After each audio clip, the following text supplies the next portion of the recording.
Hello and welcome. I'm Gabrielle Martin, and on behalf of the Brahma Kumaris, I'd like to welcome you to Open Your Eyes to the Universe. For those of you who were with us last month, welcome back. And for those who've joined us for the first time, a very warm welcome. It's great to have you with us, and thanks for joining. Open Your Eyes to the Universe is a series of contemporary talks and conversations, open-eyed meditations and interviews with people who inspire and uplift others by sharing their wisdoms, their insights, and their experiences. And tonight, we're in the company of author Mike George, who'll be sharing his insights with us on his book entitled Being Yourself, Seeing and Knowing What's in the Way is the Way. It focuses on liberation from ego, healing emotions, and renewing personal energy. But before we get into this, I'd like to tell you a little bit about him. Mike is a best-selling author, an international speaker, and spiritual teacher. He coaches and facilitates the personal and spiritual development of people in communities and companies in over 30 countries around our world. And as a management tutor, he brings together the three key strands of the 21st century, that being spiritual and emotional intelligence, management leadership development, and continuous unlearning.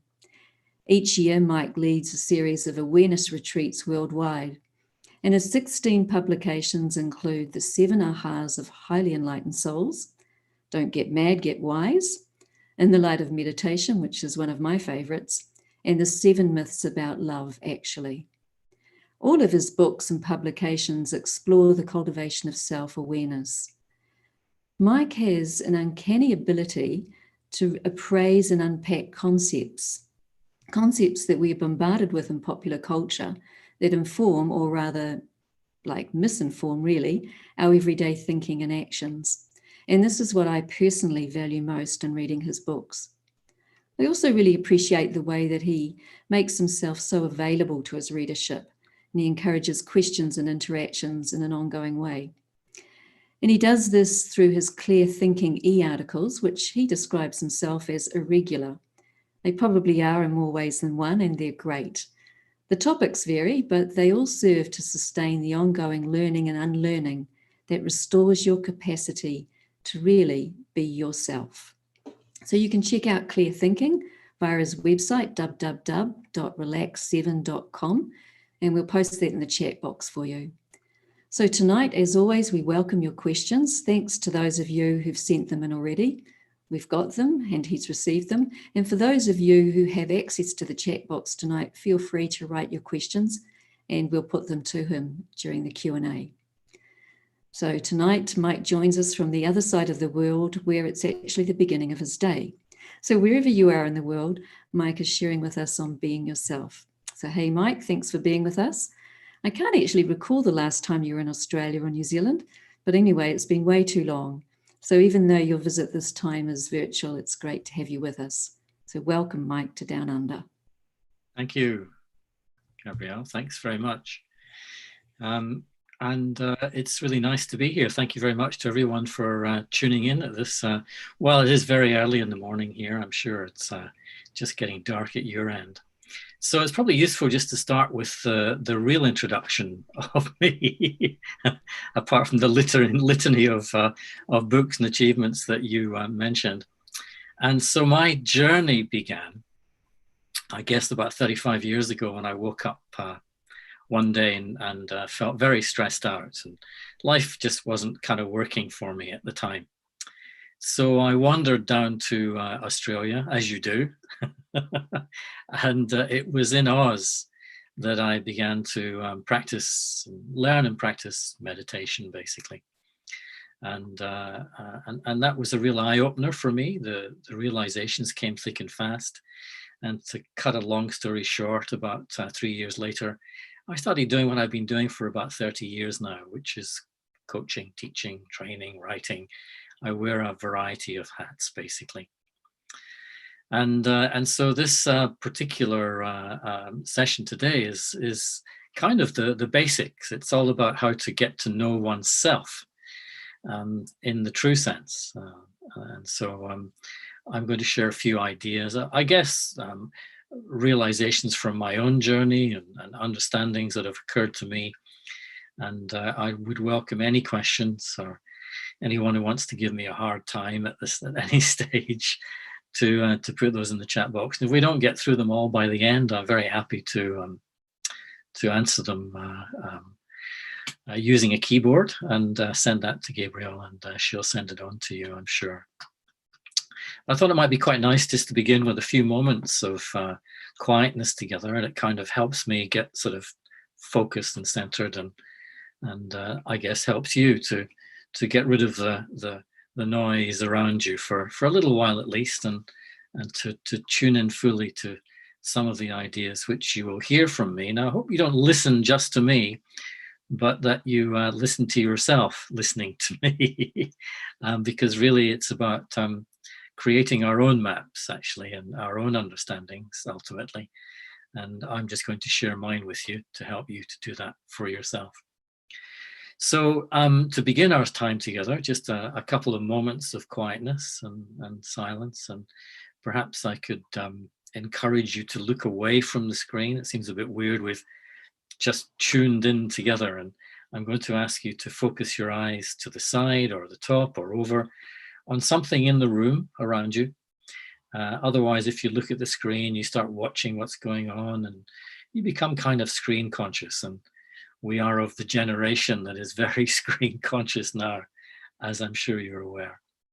So if you want to just rest your eyes somewhere in front of you, and ultimately you're not really staring, you're kind of going beyond what you're seeing, and then just take your attention away from everything in the world around you, the sights, the sounds, just for a few moments, and you can come back to them in a few minutes' time.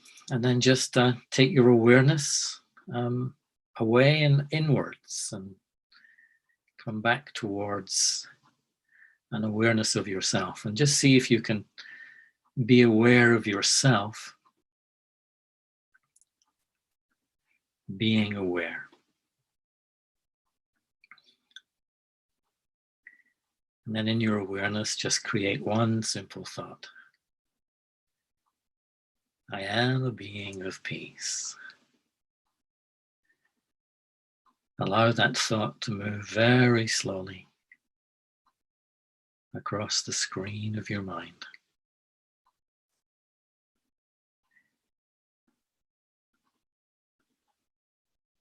And then, just like the picture fades on your television screen, allow that thought to fade into the background.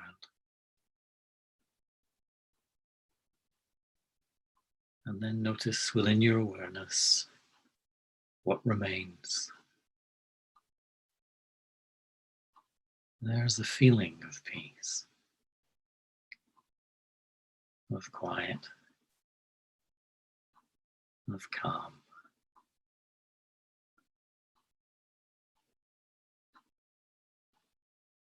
Now the mind is silent.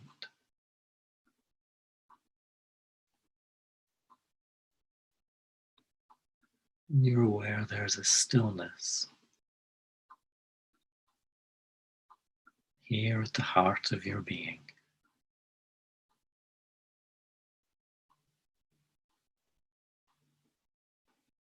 So let's just reside in that silence, in that stillness.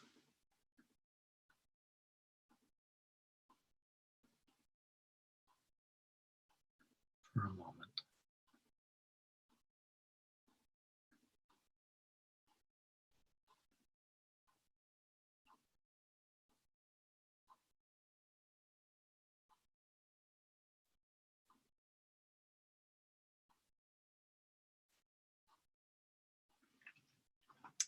It's good. Thank you very much.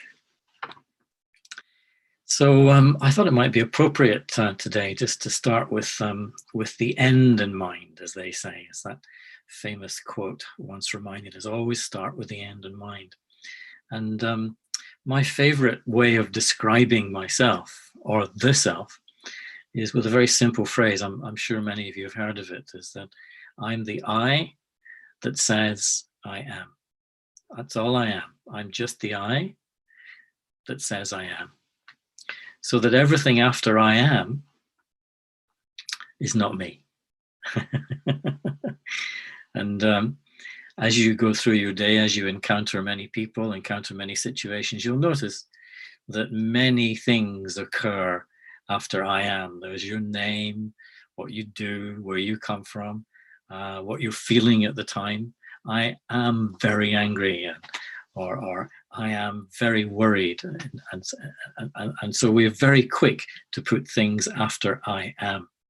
And the moment you put anything after I am, either in words or in your mind, then actually you fall into the belief that I am what I'm not. I'm not sure if that makes sense. I am, anything after I am is not me. But as soon as I say or put anything after I am, that begins to shape and define my sense of self.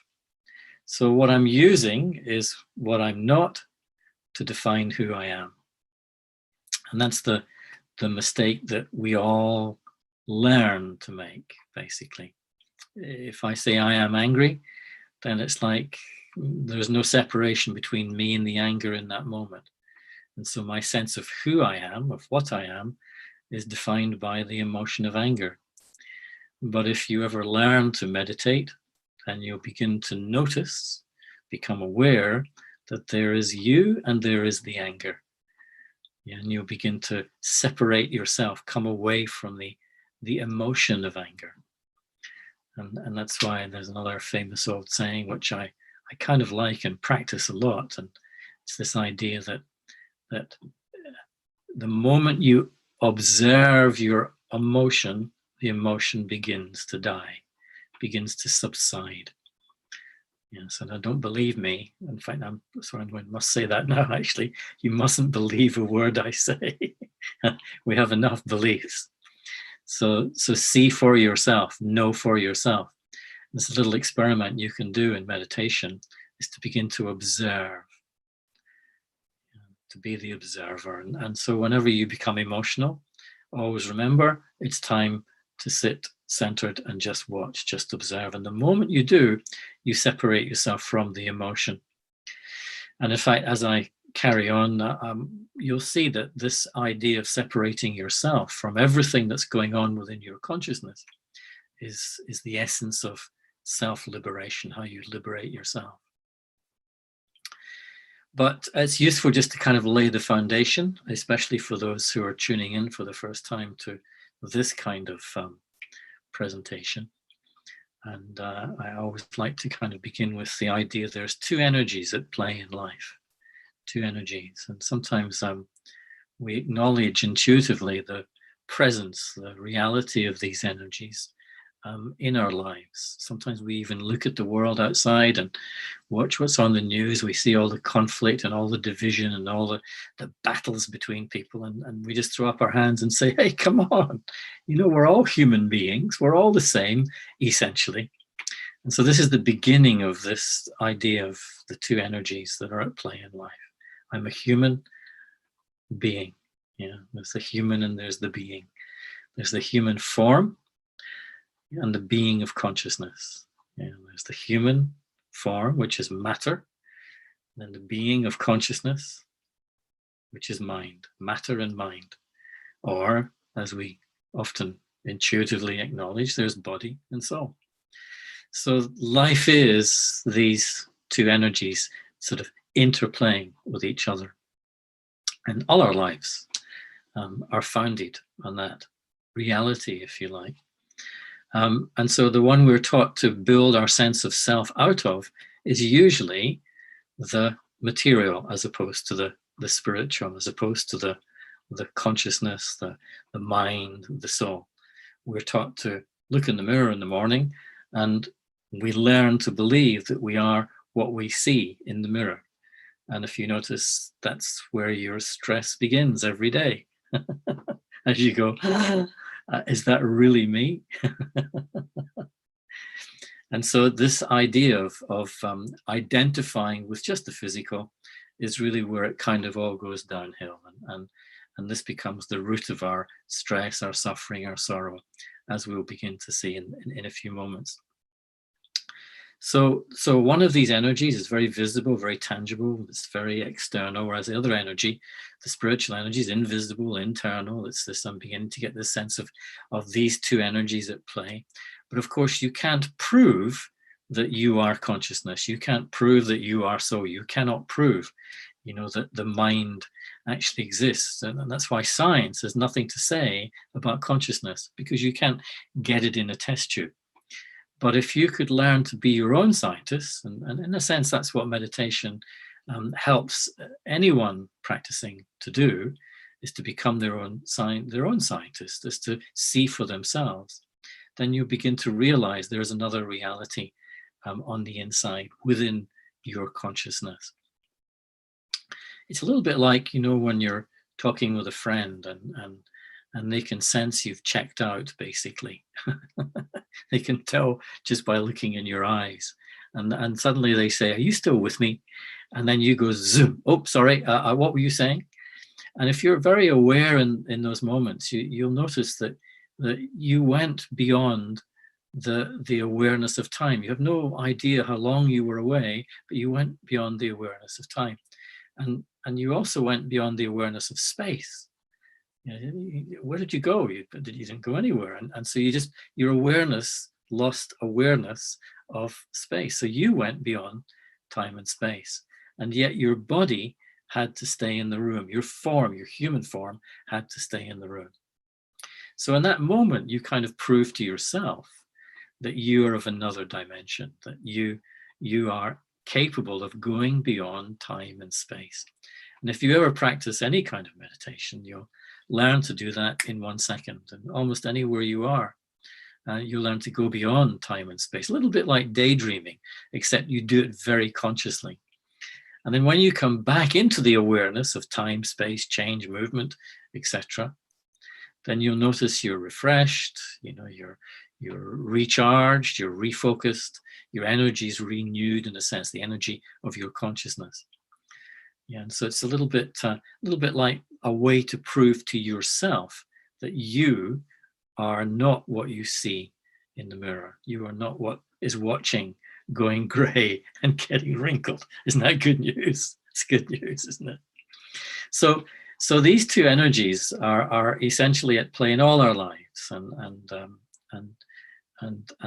they lead us into what you might call the two realities.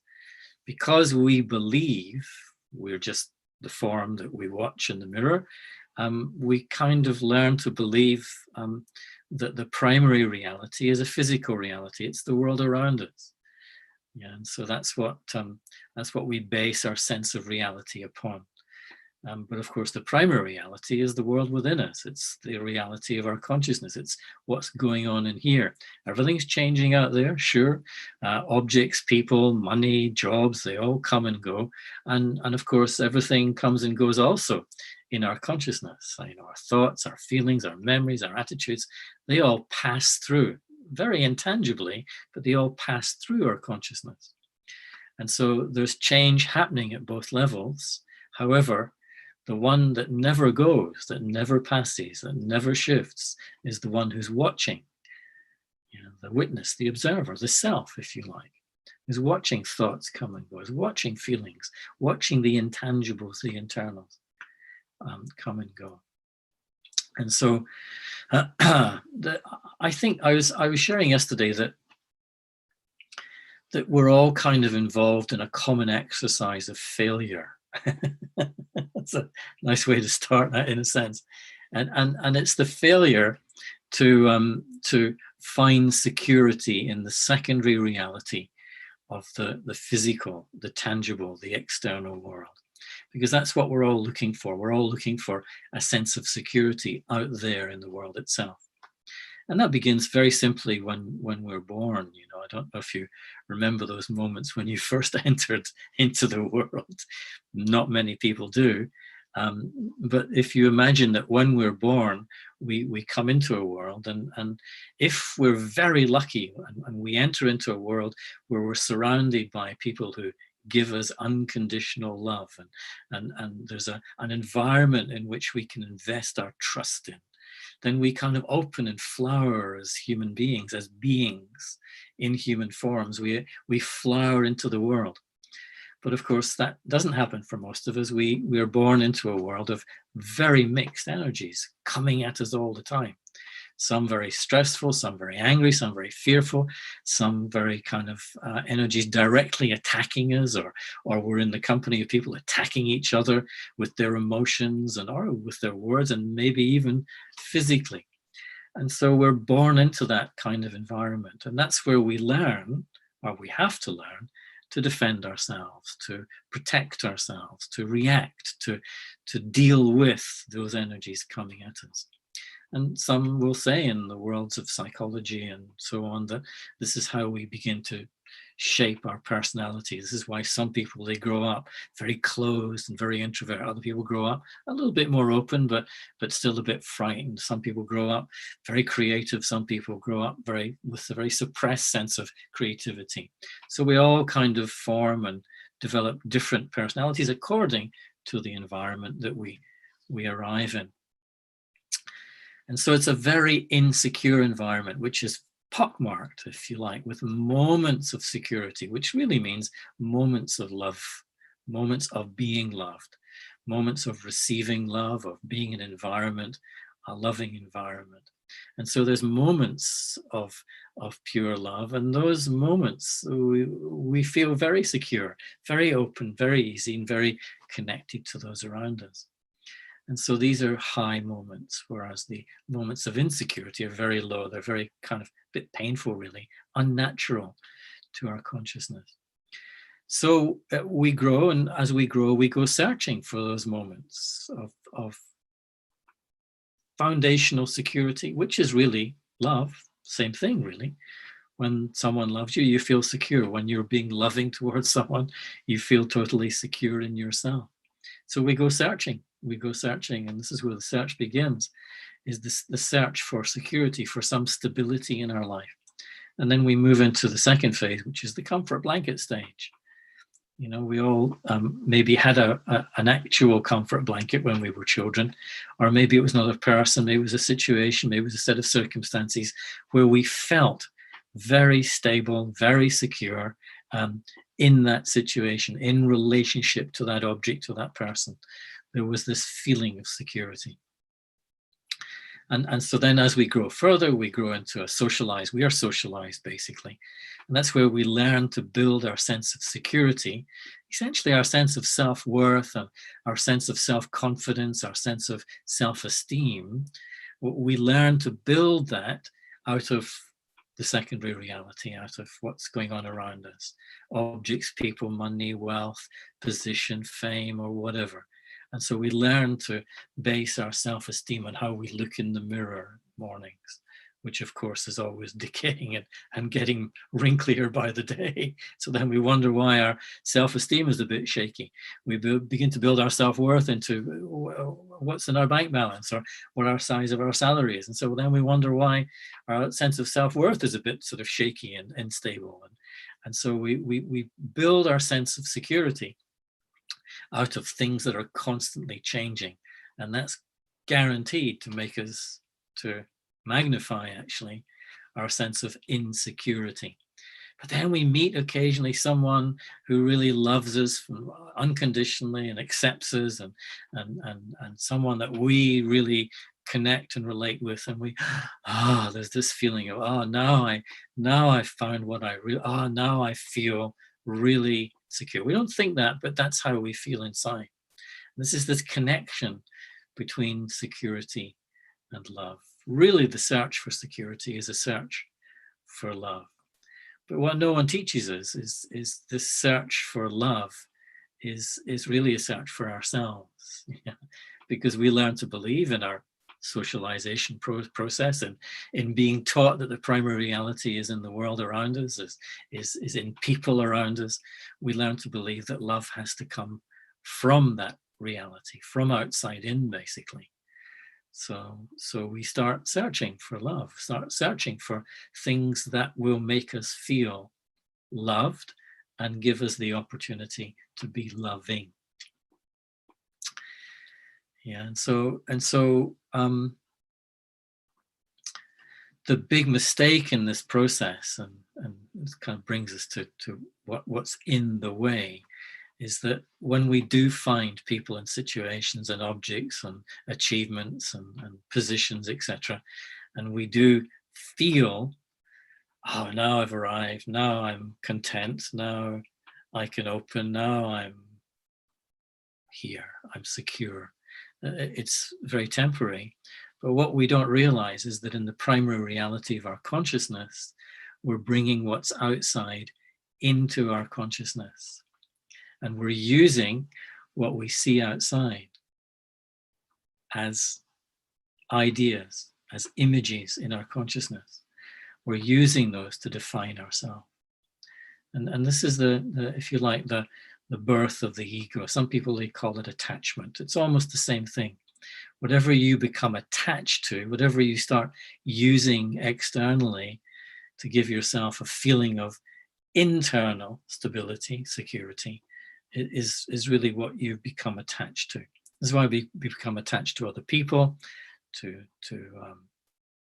objects in our lives, to money, to favorite characters, to our technology. We become very attached to these things. And so these things exist in two places. They exist in the secondary reality of the world around us, but they also are existing in the primary reality of our consciousness. And they exist there as ideas, as images. And so when you think you love someone, when you think you fall in love with someone, it's actually not them that you love, but your version of them that you fall into. And this is why falling in love really is a kind of fall. In other words, you bring the image of that person, the idea of that person, into your consciousness. You put it up on the screen of your mind, and you fall into that. The self loses itself in that image or that idea. And then we say, oh, I love that person. I love you. I love you. And then when they don't live up to the image, the idea, your version of them in your mind, when they don't correspond to that image, when they do something different than that image represents in your mind, suddenly the love disappears. And you're getting upset, you're getting angry, you're getting frustrated, and you're saying things like, you've changed, you're not the same person, you're not the person I fell in love with, what's the matter with you? And suddenly, if I'm aware, I begin to realize that I've turned what I believed was love into, it's just something, someone else, some idea that I'm attached to in my own consciousness. Yeah, and this is what we all learn to do. This is what we all, a kind of mistake, really. The simplest way to describe it is it's just a mistake. Yeah, I'm mistaking something that's not me, and using what is not me to define who I am, what I am. And we do that hundreds of times every day with objects, with people, with characters in the movie. You know, you watch the movie and the hero cries, and what do? We cry with the hero. Yeah. Why do they cry? Because they've lost something. They've lost their love, or they've lost their safety or security. And we, oh my God, that's terrible. And we're sitting there crying. And it's not even happening to me. It's happening to the guy in the movie. And so it's not even real. It's a story. It's just a story. And here's me becoming emotionally upset. Here's me making myself suffer because the character in the movie is suffering.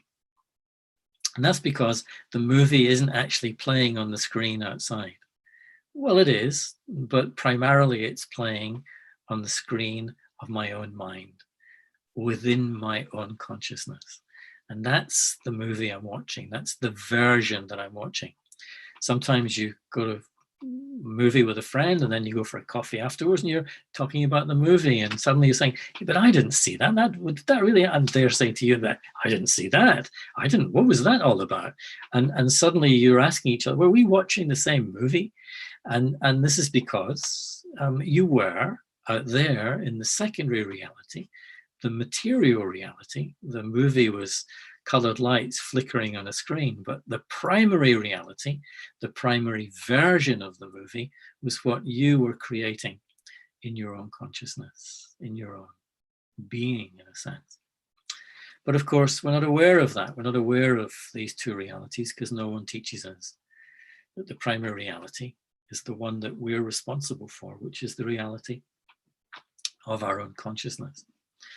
So meditation is very much about the cultivation of that level of self-awareness and beginning to see, beginning to notice these two realities and noticing that I'm responsible for what is created in the reality of myself and the reality of the world around me, that material, the physical reality.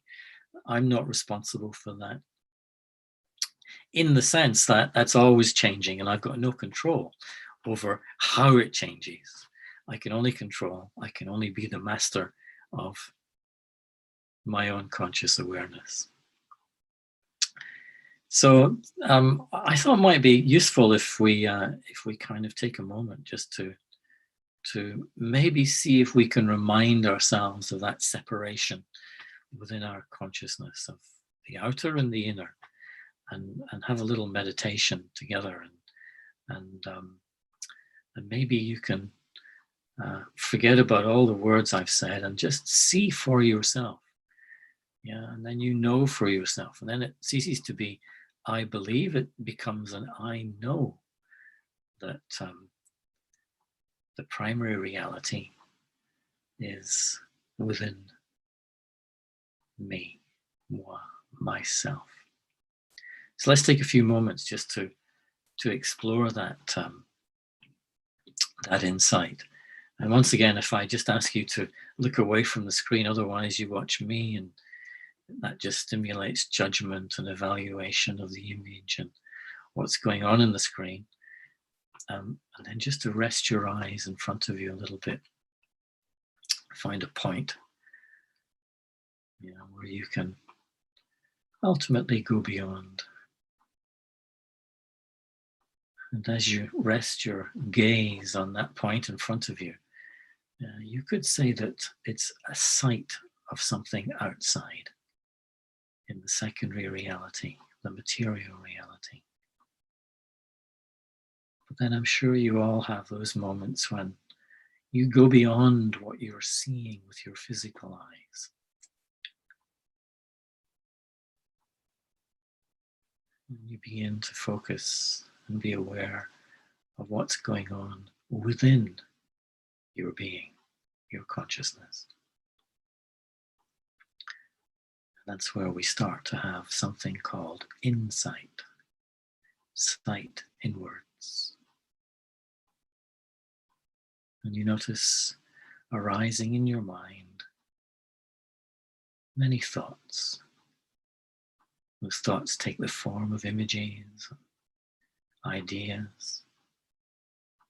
Sometimes they run together and form stories.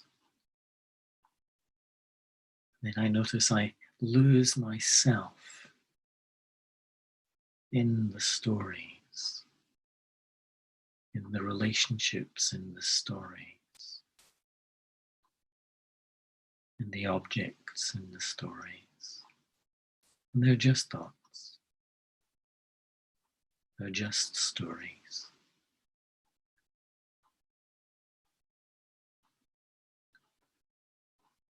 But now I'm sitting in the cinema of my own consciousness, just watching, observing those stories play themselves out.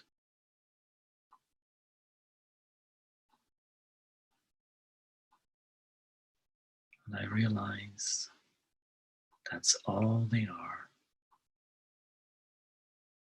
just stories.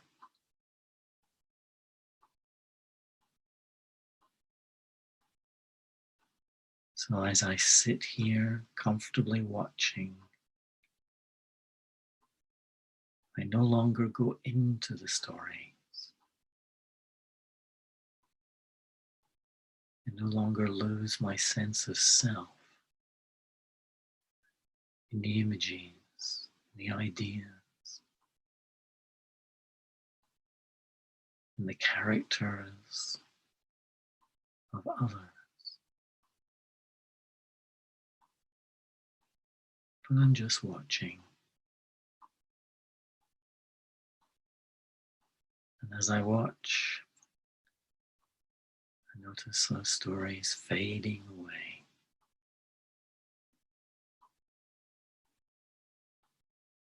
As if they lose their definition.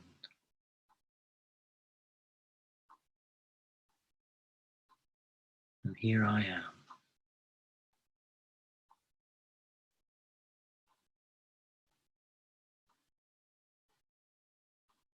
Here I am. Just watching.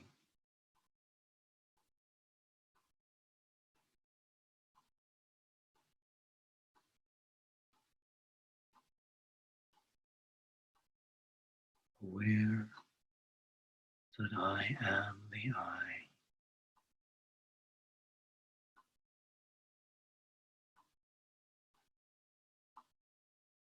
Until there's nothing to see.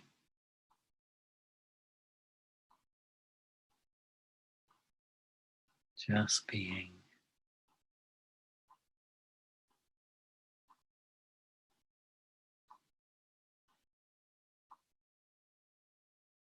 Myself.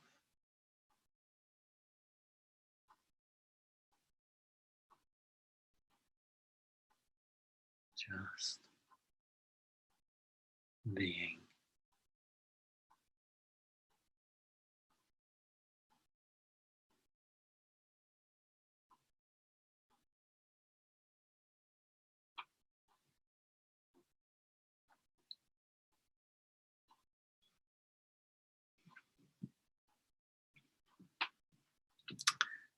Good, thank you.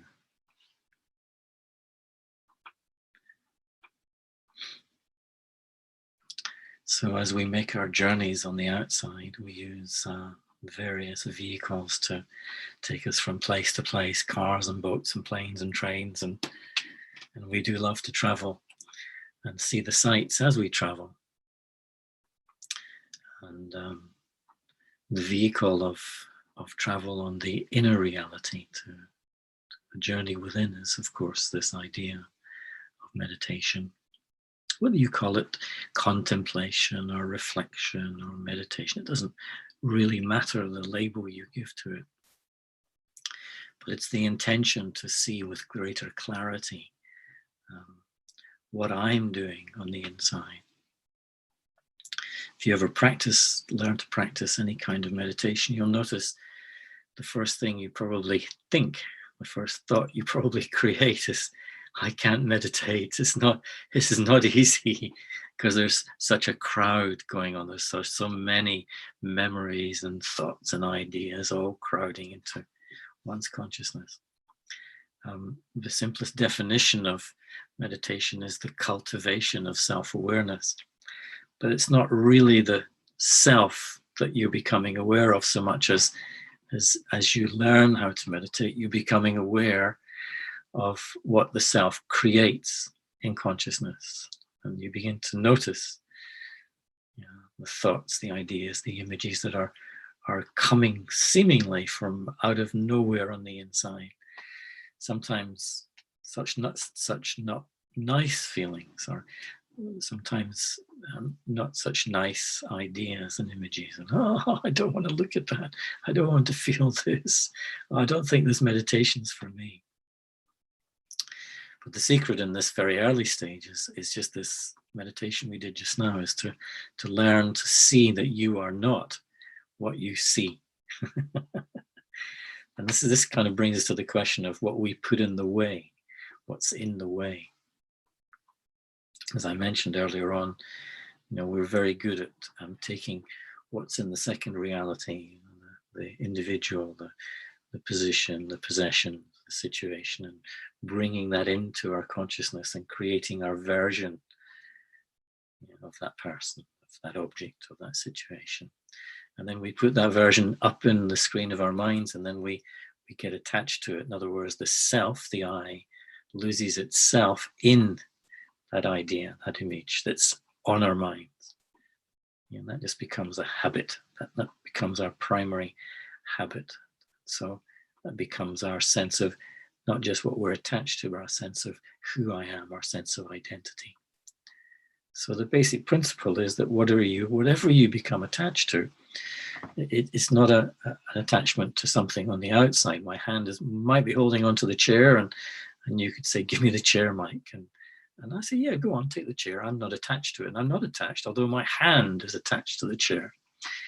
But in my consciousness, I'm not attached to the chair. And so you take it away. Whereas if I'm attached to the idea of the chair, the image of the chair, then as soon as you try and take it away, I will become defensive. I might even become fearful you want to take it, or angry that you've taken it. So the attachment that I create in my own mind is what generates the emotion, the disturbance in our consciousness of anger or fear or sadness at the loss of the chair or whatever. So you begin to notice this mechanism, this process, whenever you sit quietly and learn, develop, cultivate the ability to meditate, to be more self-aware. And what it leads to really is this thing called self-understanding. You go, aha, now I know why I'm feeling the emotion of sadness. Now I know why I keep feeling the anger that's coming up. Is because I'm attached to the idea you should be doing this and you're not doing this and you're doing that. And that's making me angry because it's a contradiction to how I see myself, which is I'm attached to the idea of you doing this and I've lost myself in that idea. That becomes my identity in that moment. It might just be for a few moments and it passes. But as soon as I see you contradicting that idea, and you can tell that you're attached to that idea of because you're thinking they should do this, they must do that, they have to do this. As soon as you start having those kinds of thoughts, creating those kinds of thoughts, then you know that you're attached to an idea, an image of how you believe they should act. And of course, when they don't, they're acting in contradiction to your idea, and therefore you become upset. It's like a challenge to you. You take it very personally and you become angry, and you then make yourself disturbed. You're disturbed by your own anger. And so it naturally leads to this third level, which is called self-responsibility. You begin to realize that, aha, it's me that's making me upset all the time, every time. It's not what the other person is doing. It's me, because I'm attached to this image of this idea of what they should do. So if I wasn't attached, if I wasn't saying they should do this, they must do, they have to do that, then whatever they do is fine. That's what they're doing. They're just doing what they're doing. Yeah, so it's quite subtle.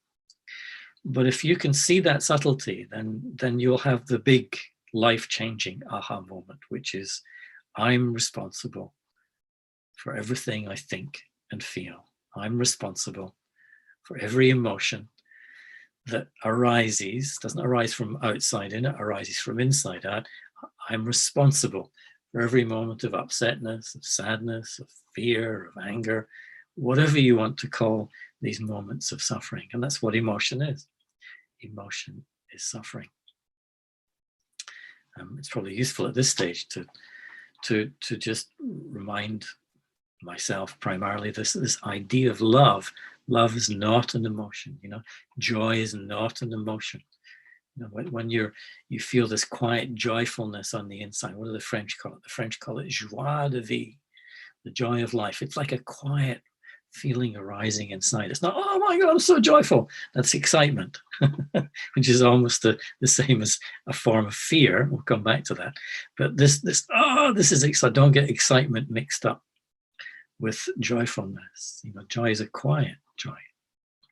And to be contented, to be the deepest form of happiness is contentment, is a natural feeling. Love is a natural feeling. This idea of being at peace and being contented within myself these are natural feelings. These arise from my true nature. Whereas emotion arises from my believed sense of self. And it's a belief that I'm not even aware of. It's like it becomes a subconscious belief. If I'm attached to the car and someone damages the car, I get very angry. And in that moment, it's because I subconsciously believe I am the car. The car is there, but it's also in my consciousness. You touch my car, you touch me. I'm taking it personally. I'm getting upset. And so I'm upsetting myself. You just touched the car. That's so you didn't touch me.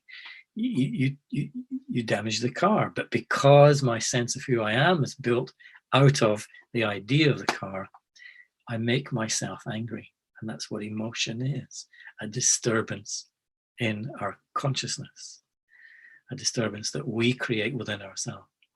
And that disturbance, otherwise known as stress, is suffering, is sorrow, it's a kind of pain in our consciousness. Whereas when there's a natural love towards something or someone, when you care about someone or something, that's a natural expression of one's true self. And there's no emotion, there's no disturbance, there's no suffering, there's no sorrow. So I'm not sure if you're getting that. You begin to see this difference between an emotional reaction and a natural feeling. And it's all to do with this attachment to something within our consciousness. And whatever you get attached to, you build, in that moment, might just be for 5 seconds, you build your sense of self out of. If someone touches what you're attached to, and it's an object in the world out there that you've brought in here, it's as if they touch you. That's why we take things personally. And when you really realize this, then from that moment onwards, it doesn't matter what people say or what people do, you can't be offended or insulted. That kind of disappears. Easy theory. Not such easy practice. So there's a nice kind of aphorism that helps me to understand this. Is it's not what you say or do that makes me feel this way. In other words, that makes me feel this emotional upset, because you do feel your emotions.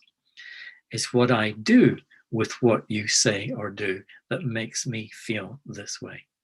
So it's not what you do or say that makes me feel this way. It's what I do with what you do or say that makes me feel this way. So in other words, it's what I'm doing in here. It's my version of you that I'm creating in here. And I'll create my version of you according to how I see myself. Ooh. So if I'm not seeing myself accurately, if I'm not being myself accurately, in other words, without attachment, without misidentifying with anything, if I'm truly without it, then I'm truly free on it, then it doesn't matter what you say or what you do. It doesn't affect me. But if I'm attached to, I'm a great person and you insult me, then because I'm attached to, I'm the greatest and I'm the winner and the achiever, then if you insult the achievement, then I take it personally because I'm identifying with the achievement. I'm identifying with what I'm not. And that's what we put in the way. So this idea of self-responsibility, this restoration of responsibility for whatever is being created in my consciousness, ultimately allows me to restore the mastery of my consciousness.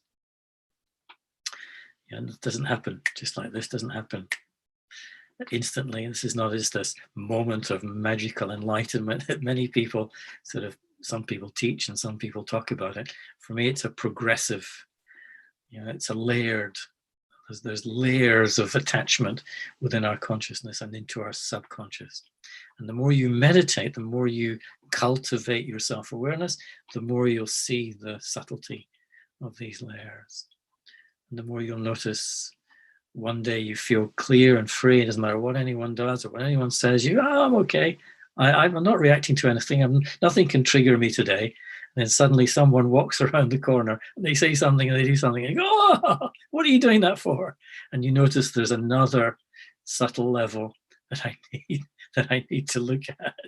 And there's something deeper that I'm kind of holding on to in my consciousness and misusing to define myself. It's a little bit like, if you do identify, and I use the car as my favorite example, is if you do identify, this is my car, that's the car's on the street, the car's in your mind, and you lose yourself in the idea of the car. In other words, someone touches the car and you get upset. It's like you've squeezed yourself into an image in your mind. In other words, you've limited yourself according to that image. In that moment, it might be another object 10 minutes later, but in that moment when someone touches the car, it's like you've quickly gone into that image and squeezed your sense of self in that image. So someone touches the car, it's as if they touch you. And that's why we trigger. We are triggered. Yeah. So you could say in that moment, I believe I am the car. You're not thinking that, you're not feeling it. It's just, that's the subconscious mistake. That's what we put in the way. And it's this idea of belief. And so you have the habit of being triggered, by anyone who comes close to the car. Leave my car, don't keep away, stop it. And so you notice that there's a fear, a tension, and anxiety that arises on the inside. Yeah, and so that's because there's a subconscious belief, I am the car in that moment. So the only way to get rid of that subconscious belief, is to realize the truth. That's why belief is not the truth. Belief is not the truth. The truth about belief is in the word belief. Yeah. If you spell the word belief in English anyway, I know there's people from other countries watching. If you spell the word belief, B-E-L-I-E-F, so all beliefs are lies. Yeah. And the reason that the belief is a lie is that the belief is something that I don't know. If you say, I believe it's raining, I don't know it's raining until I go outside and I feel the rain. Then I know. I would never say, I believe it's raining. I know it's raining. And so if someone says it's raining outside, you would accurately say, well, I believe it's raining outside. That's what I've been told. So belief is not to know. So I don't know that. I don't know the truth. So it's like a lie. And it's not that the content of the belief is wrong. It's the fact that you're holding on to it. You're attached to the belief. Yeah. And so you're trying to make yourself static around the belief. You're closing around the belief. But the truth of consciousness is that it's not designed to be closed and static. Consciousness is open and radiant and vibrant, dynamic. Yeah, and so we get locked into, we get lost in, we hold on, and we put the belief in the way. And this is why we argue with people, is that I believe I'm right, and this is my belief. And so it's like we become static, and we want to make others as right as we are. And that's why you get conflict. All conflict is really two sides holding on to different beliefs.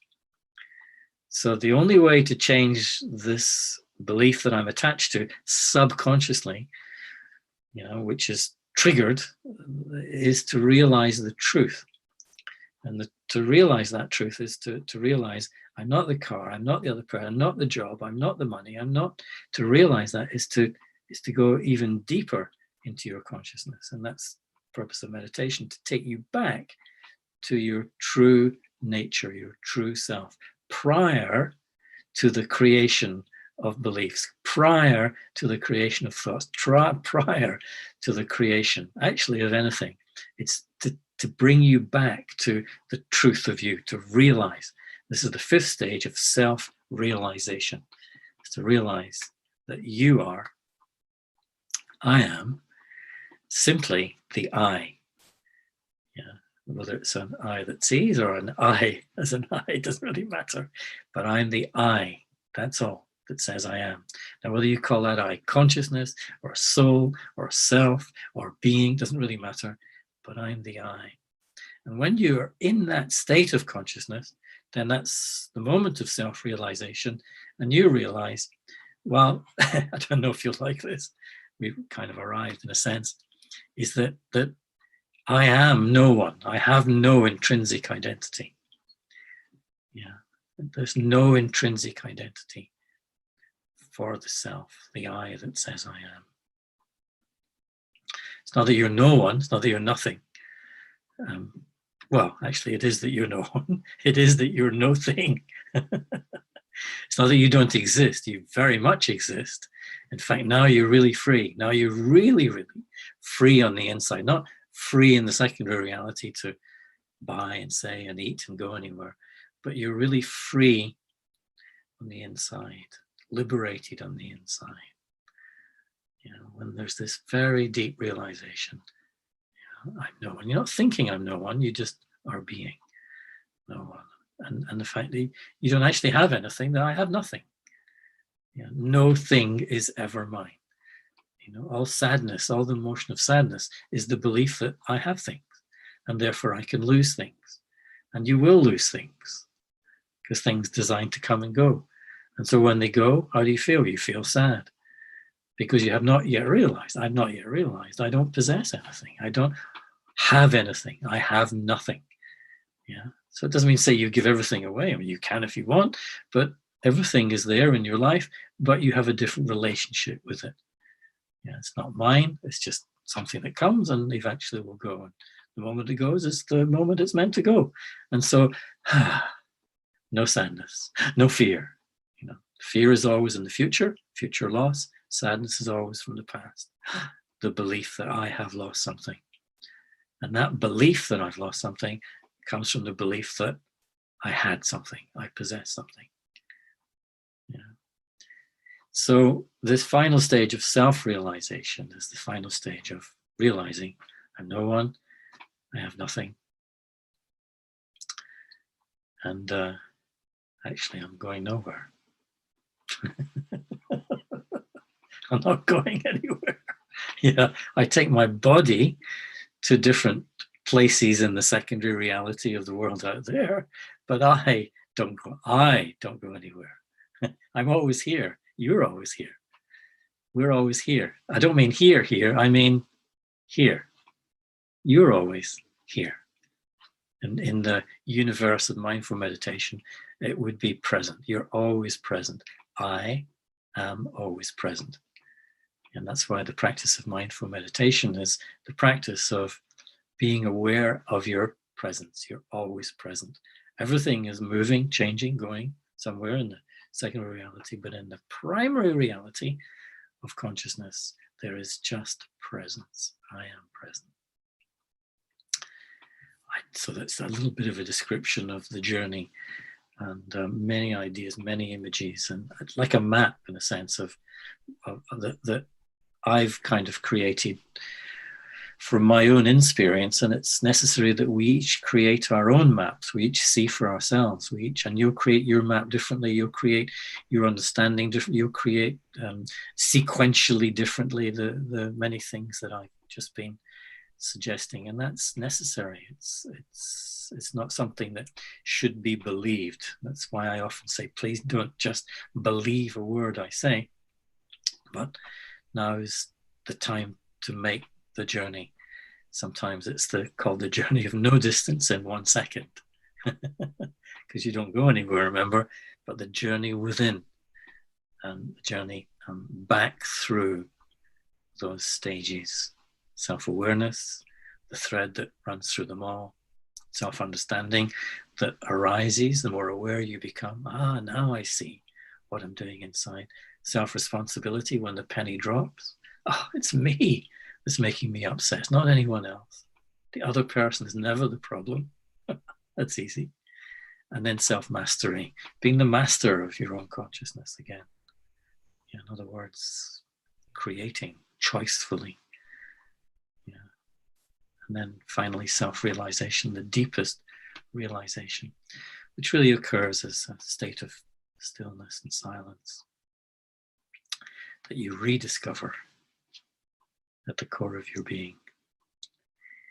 I think that's enough, blimey, I shouldn't say any more. Let's see if there's any questions. How are we doing for time? I think that's about You're doing right really for well. questions. There's been a lot going on there. The whole journey in 1 hour. No, I found myself chuckling away as various things resonated. I'm sure you did, yeah.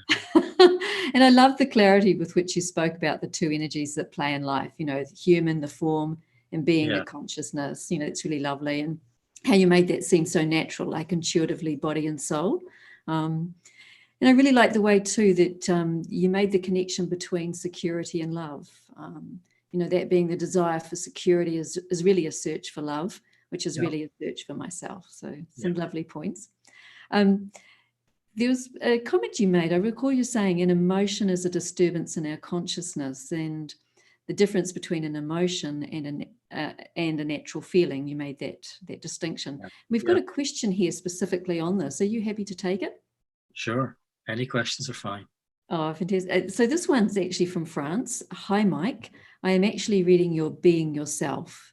It has been helping me since this lockdown with an inner world cleansing process. From your book, I'm able to find a couple of answers to understand the cause of my emotions and the different forms of ego. I was not aware that there were so many subtle forms of ego within me. I think we could probably all resonate with that. Nevertheless, I'd like you to explain with more examples the difference between feelings and emotions. Is it good to have feelings? Sorry about this question, even though I need some insight about feelings. Many thanks. Okay, so it's a separate sort of session in itself because it's quite deep and quite and can be quite subtle in a sense, but definitely a territory that each person needs to make their own research project in a sense, because it's got to be seen, to be known, occurring in oneself. And at the same time, the challenge is translating that into language, into how we talk about it. And that's one of the difficulties in talking about this, is that in our education, there's no teaching of emotional intelligence. In other words, we don't cultivate a language in which we're able to describe the emotions that we create within ourselves. First of all, we don't learn that we're the creators. And secondly, we don't have a language. And that's why any conversation about emotions usually ends up either as an argument or ends up, I don't understand you. What are you talking about? And so in essence, emotion arises out of the attachment to any image or idea that I create in my consciousness. Yeah, I use the car as the example. It's also in the book, and if that person's reading the book, is that the car exists in my consciousness, and I create the idea, and then if someone touches the car outside, damages the car, it's as if they damage me because I've lost myself in the idea, and so there's a disturbance called anger, and that's what we call anger. It might be a big disturbance or a little disturbance, but essentially I'm creating that disturbance because I've lost my sense of self in the idea of the car. And that's the simplest way I can describe emotion. Let's describe fear. Fear is always of losing something in the future.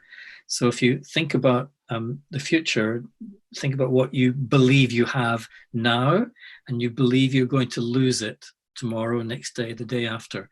So that might be another person. And so you believe that they're in your life today, and you actually believe, I love that person. I don't hope they don't go. Oh, you're not going, are you? You're doing something which is signaling you, I'm going to lose you. And therefore it's not love, it's called attachment. If it was real love and they wanted to go, you'd say, yeah, great. I'll see you next week, coffee, Monday. Great, wonderful. Have a good journey. And that would be love, allowing people to do what they have to do. But it's not love. It's, oh my, you're not leaving me. And there's fear. And so that fear is because I'm attached to the idea of the person in my own mind. And so that wasn't love, it's attachment. And so that fear is suffering. I'm making myself suffer. Because there's the fear of loss. So it's a disturbance in my consciousness. It's an emotion. It's unnatural to be disturbed in your consciousness. And of course, people don't do anything about their emotions because they're carrying this belief. Well, it's natural to be sad, isn't it? It's natural to be angry. It's natural to be fearful, which is like saying it's natural to suffer. Oh, it must be okay. And I can't do anything about it because it's natural. And this is what we use to stop ourselves from becoming more aware of what's going on in our core. Oh, it's natural. There's no point. And so we give permission to ourselves to be lazy, if you like, until, of course, the intensity of the suffering, the emotional, becomes so great we have to do something about it. Or we hit the brick wall. Oh my God, I'm so unhappy. I need to change something. And that's what happened to me. I know this from my own experience. I hit my brick wall, and that made me look inside. Mm-hmm. Now, a feeling, when you're emotional, you will feel your emotions. You'll feel, I feel angry. I feel scared. I feel sad. And you'll feel, and these emotions are not bad. They're not wrong. They're just the result of the mistake of becoming attached. They're mistakes. And so you feel them. And so you feel your emotion. But if you go beyond, in other words, if you learn to be detached or to change your relationship, excuse me, I'm going to lose my voice. I've been doing too much talking. If you change your relationship with those people, those things that you're attached to, that's all detachment is changing your relationship. They're still in your life, but I'm not attached to them in my consciousness. And so that allows you to go deeper within yourself, and you come back to your original, your true nature, which is loving, which is peaceful, which is contented, which is quiet, which is gentle. And so you come back to that and then you begin to feel those natural states of being. And those natural states of being arise. They come back to the surface. And you feel it. So let's say you're feeling very loving, and so that arises into your consciousness, comes through in your behavior as care or as compassion or as understanding towards someone. And so you give expression to that feeling. That feeling becomes a behavior. Another way to do it very quickly is that thoughts trigger emotions. Oh, I'm going to lose you. There's a fear. Whereas feelings trigger thoughts. Yeah, because feelings are deep and subtle. Sometimes they're called intuitive feelings, your intuition. You feel you have to go in this direction. I don't know why.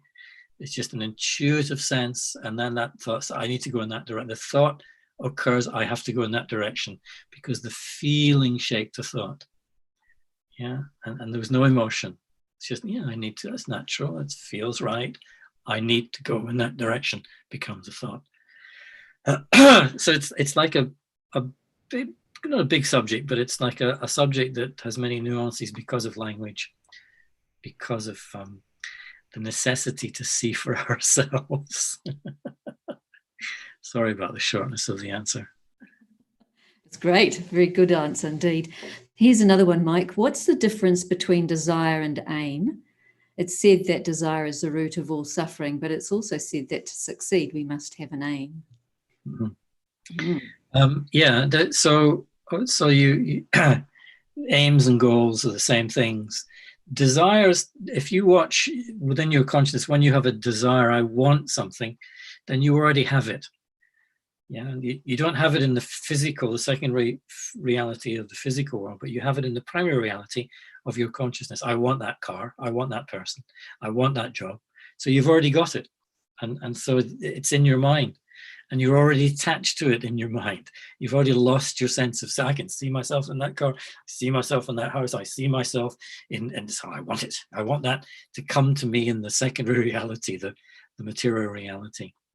So there's an attachment there. And as soon as you become attached through that desire, then there will be fear of loss, or fear of damage, or in the case of desire, fear of it not manifesting in your physical reality.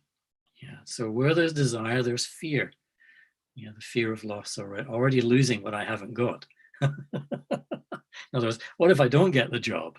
Oh my God, see, it's the fear coming up. I haven't even got the job yet, but I'm already fearful of not getting the job, which is a bit crazy. You start laughing after a while when you see it. Whereas an aim or a goal is like a vision. You know, you have a picture in your mind of what's going to be. Now, you've got to be very careful here, because there's a line that you cross, and prior to that line is like it's like a desire. I want to achieve the aim. And so there's a desire. Therefore, there's tension between here and there of not getting there. There's force to try and get to achieve the aim. Whereas a vision, an aim as a vision is something that occurs in your consciousness, and it occurs with a sense of knowingness. I know that's where I'm going to be. Yeah, I know that's my aim, but I kind of sensed, I don't want it, I don't need it, but that's going to be the focus of my energy. But I know that's going to happen. So there's an intuitive knowingness that is going to occur down the road in my life. I don't have to force my way to it. I don't have to want it. I don't have to need it. It's just, I kind of know. And this is a vision. And some people, they have a vision of their life, how their life is going to unfold. And usually this vision occurs when you go deeply into yourself and you tap into this natural state of being. You know, you go prior to all the things you've learned to become attached to and want and need and believe you have to have. When you come prior to that and you sit quietly in meditation, this vision, this quiet image will take shape. You're not attached to it. It's just happening in your consciousness, and you know your life is going to unfold towards that. You don't know exactly how or why, or whether it will become exactly like what you see, but you just have this intuitive, sometimes faith, an intuitive faith that things are going to, and so this takes us into the territory of faith, into blind faith. I believe I have to have that. I have to have faith, and I'm going to get that. Into an intuitive faith, which is a knowingness that this is going to be, this is going to come to pass in my life. I don't know when, I don't know where, don't know how, but I just kind of deeply know it. And I'm sure most people have had that feeling, and it is a kind of feeling to begin with, in their lives at some stage. Here's another one, Mike. Thanks, Mike. Do we have levels of consciousness, or is it only consciousness? Yes. Good question. Good question. Yeah. The way I describe it, and you'll find different ways, different people describing this in different ways, is that consciousness is what I am, and awareness, I tend to sort of go towards awareness as different levels. Some people say subconscious and subconscious. It's all consciousness. It's just that the subconscious is outside of my moment-to-moment, day-to-day awareness. I'm not aware of what's in my subconscious. But the more you meditate, the more you lower your line between what you're consciously aware of, the usual 10% in the iceberg metaphor, and the 90% below is in your subconscious, if you want to come at it consciously. But that 90% below is just what you're not aware of. You can't be aware of it. If you were aware of it, there'd be such noise in your head, in your conscious awareness, that you just, that life wouldn't be worth living. You'd probably slash your wrists or whatever. And so meditation is lowering the line slowly but slowly. And so coming into your conscious awareness are things that you were yesterday not aware of. You could say not conscious of. So consciousness and awareness, they're kind of interchangeable in a sense. So I'm a conscious being, and right now I'm aware there's a screen in front of me. If I expand my awareness, I can hold the whole room. If I expand my awareness, I can hold the whole house, if you like. I can be aware of the whole house.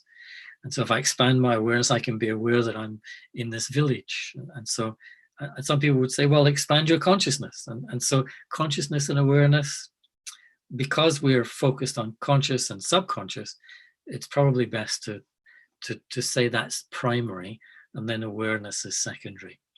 But they're almost interchangeable.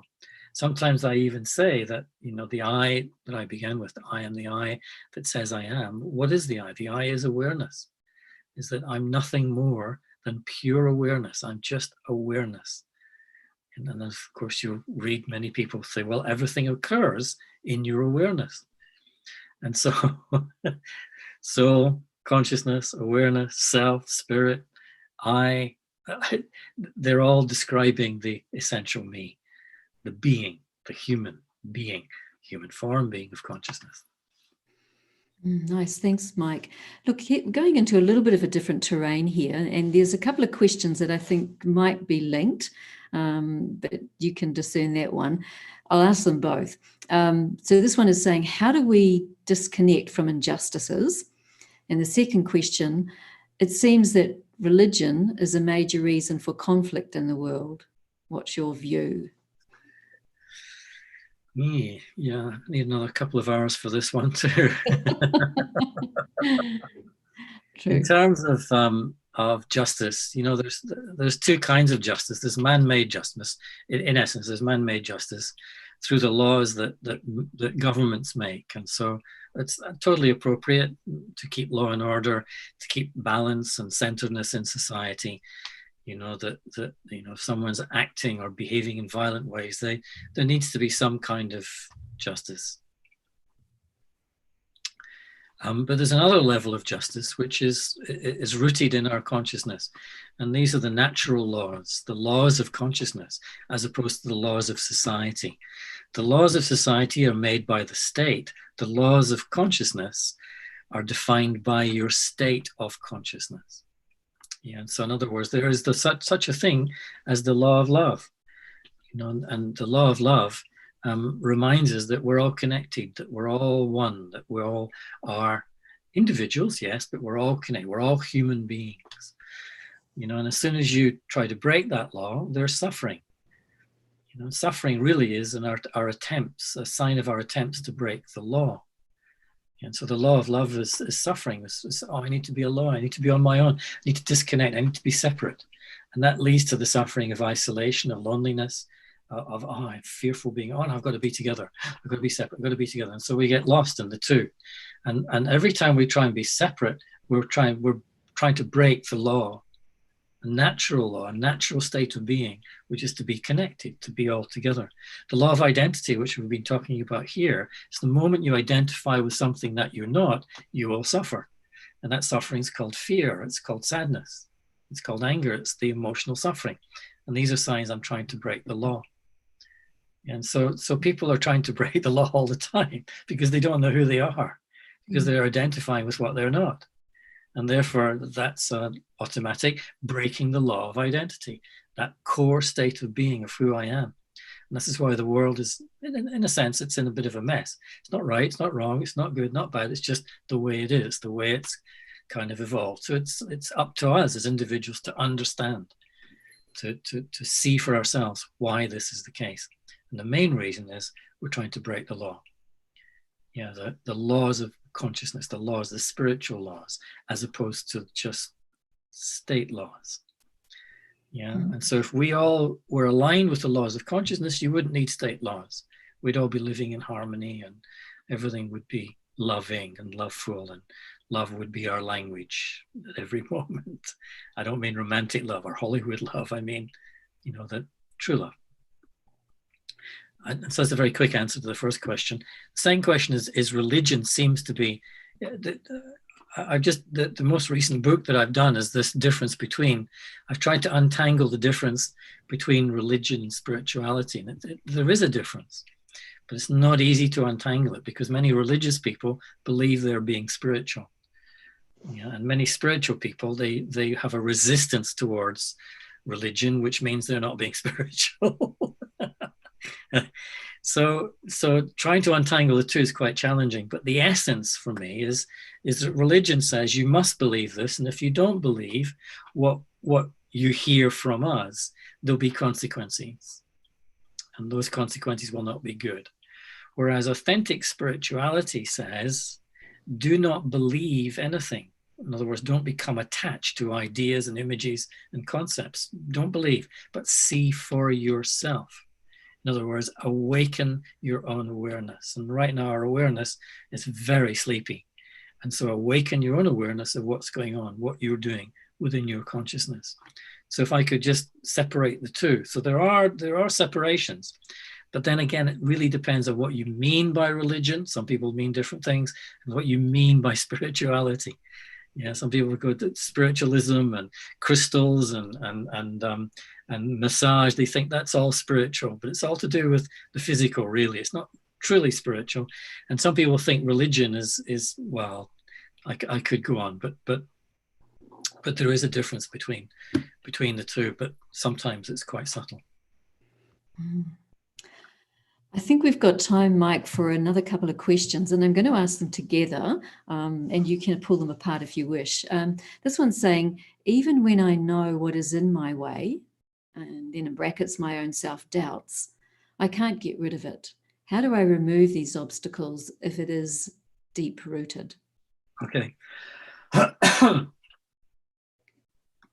So the doubts arise, the fear arises, the anger arises. All these things that sabotage, we self-sabotage with are habits at the level of habit. So if you were to break down any habit, and in this case, the habit of doubting, I keep doubting myself, just becomes a thought habit. If we break down any habit, my favorite metaphor to understand habit is the coaxial cable that comes in your lounge and feeds the picture and the sound into your TV.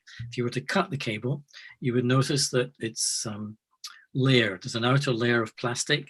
There's then a layer of very fine metal gauze. And there's another layer of plastic. And through the center, there's a copper wire. And so together, they bring the signal into your, and so that it's just a great metaphor for any habit that we have. And we are a matrix of habits. There are thousands of habits which we've laid down in our consciousness. And a habit is just a layered set of memories that we've created sometime in the past and that we've energized every day, or maybe many times a day, since that moment of laying down those layers of memory. Excuse me, my voice is going again. So if you look at the cable as a metaphor for a habit, the outer layer is the behavior. It's what you do habitually.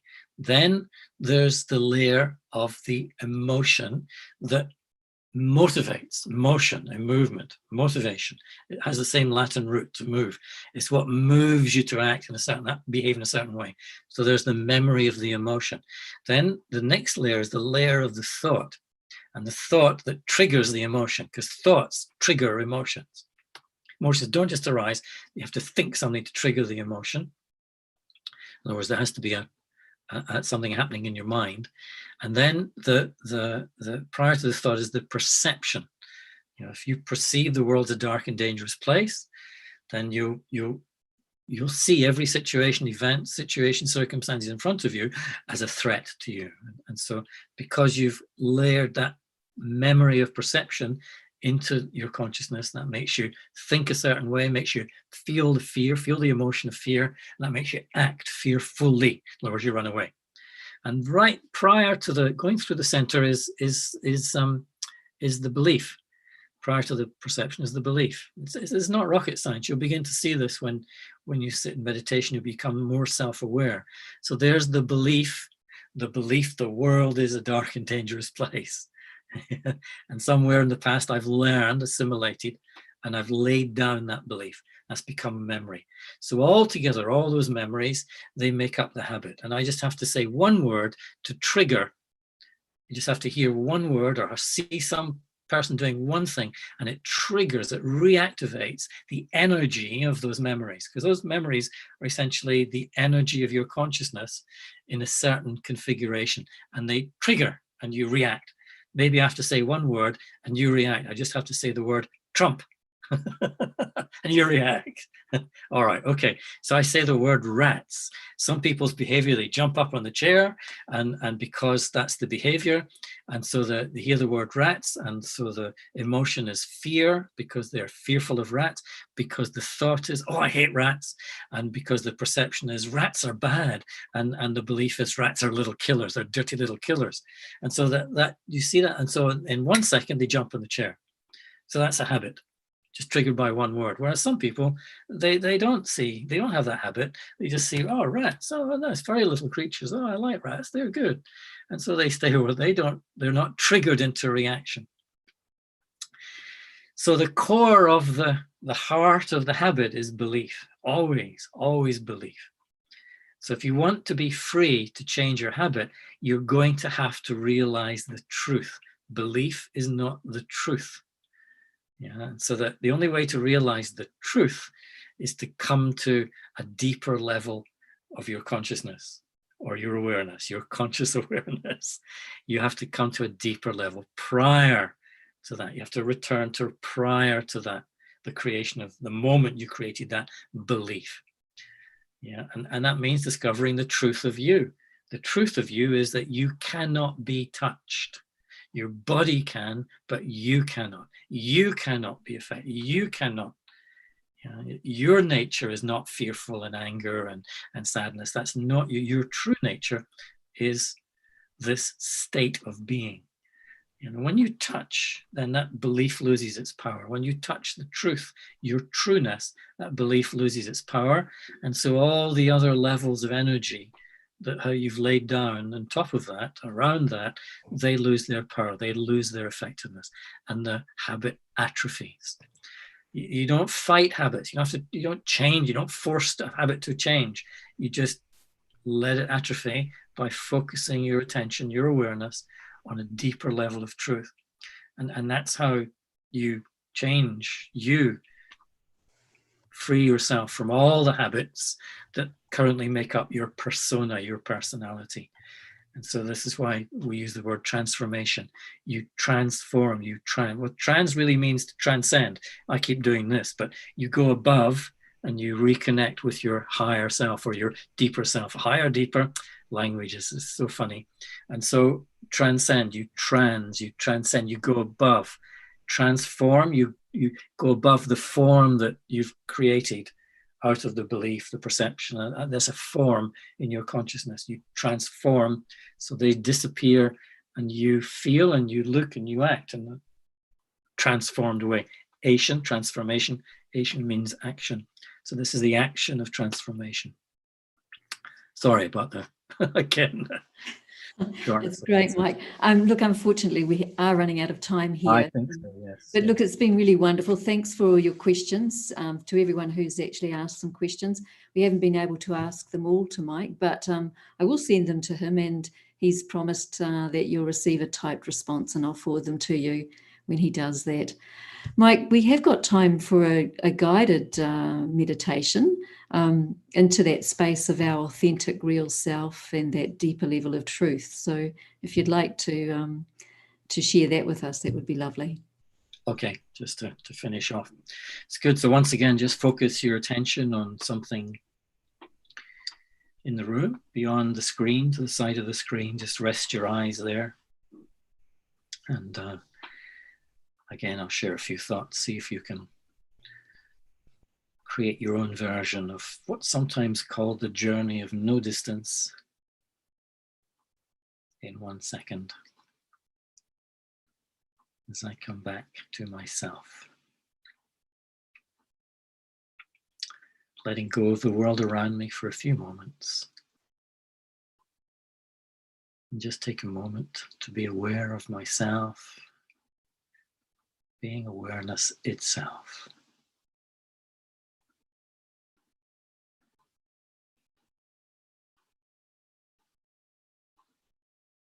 And I'm aware of myself, watching what's going on in my body. So I watch my breath. Just follow your breath. But notice I'm the observer, the watcher, the witness.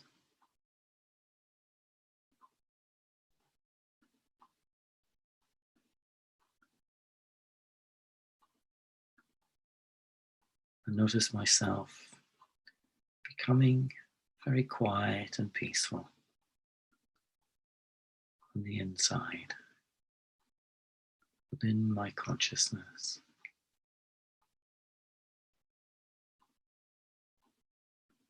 A feeling of peace.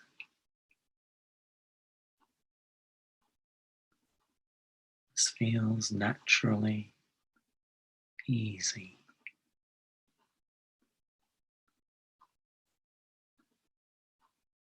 And even with this feeling, I'm so aware.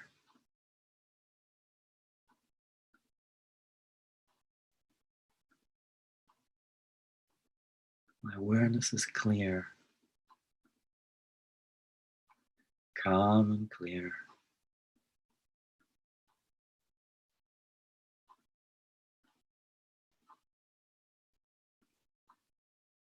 I recognize this as my true inner state.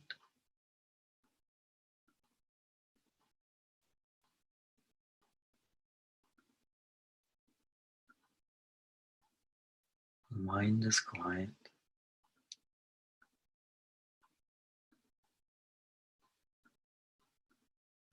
Waves of feeling have moved into the background.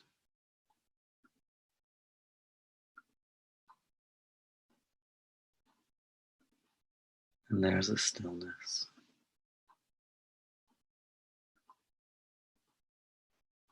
Here at the heart of my being.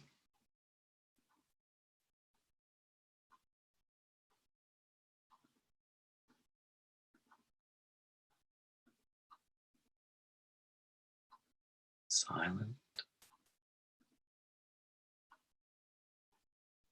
and still.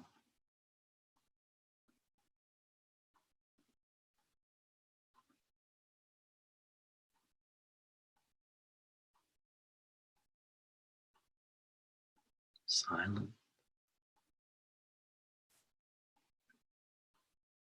and still.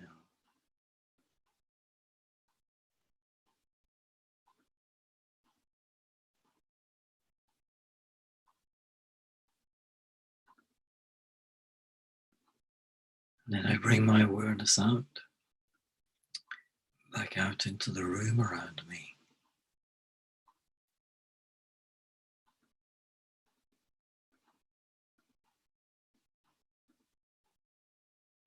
But I bring that stillness with me.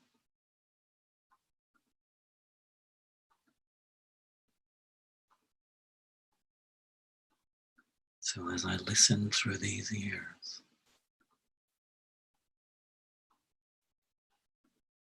I hear from that stillness.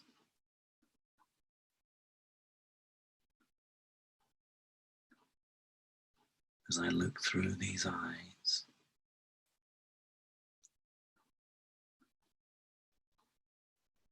I see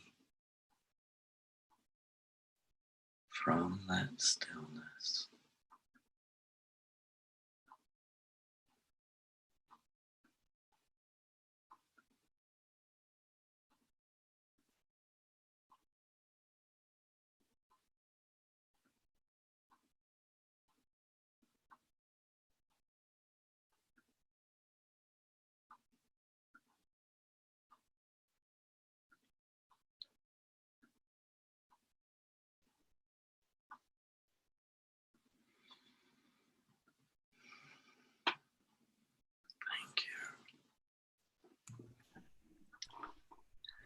Thank you. Mike, it's been illuminating having you with us. Thank you. Thank you very much. Thanks for sharing your insights so openly, and also thank you for your stillness. It's been beautiful. So from our hearts, our thanks and our love. Thank you. Reciprocated. Thanks for tuning in. Take care. Look, to our viewers, as mentioned earlier, you can stay connected with Mike via his website, www.relax7.com, or you can email him directly if you have a question, and that's at mike@relax7.com. And as mentioned earlier, we'll put all those questions that you've placed in the chat box, and we haven't had time to ask him tonight. We'll send those through to him and you'll get a response that way. Now, look, for those of you who want to get one of his books at discounted prices, please check out our Eternity Inc. online bookshop here in Australia.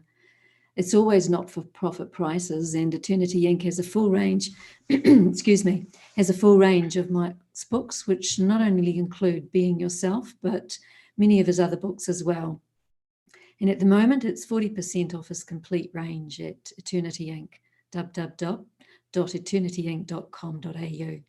Now, the sale ends on Sunday, the 5th of July, 2020.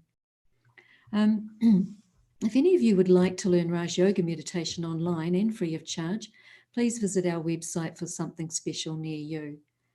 And finally, I'd like to tell you about our next episode of Open Your Eyes to the Universe.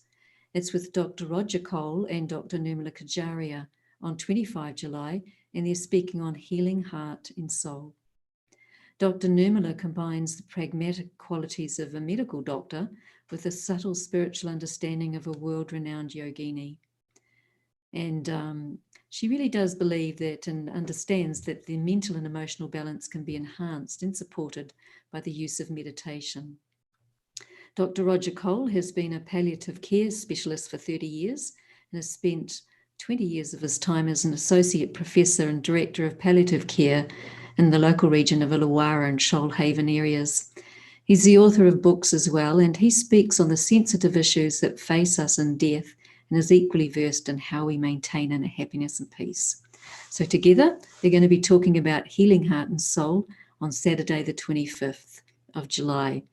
And that's at 6 p.m. AEST. And so it's now time to say goodbye. It's been a great evening, and it's been a fantastic opportunity to see and engage with Mike George. It's been wonderful. Thanks for joining us, and thanks too for your questions. We look forward to being with you next month on the 25th of July.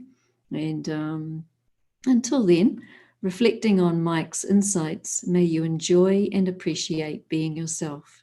Take care. Om Shanti.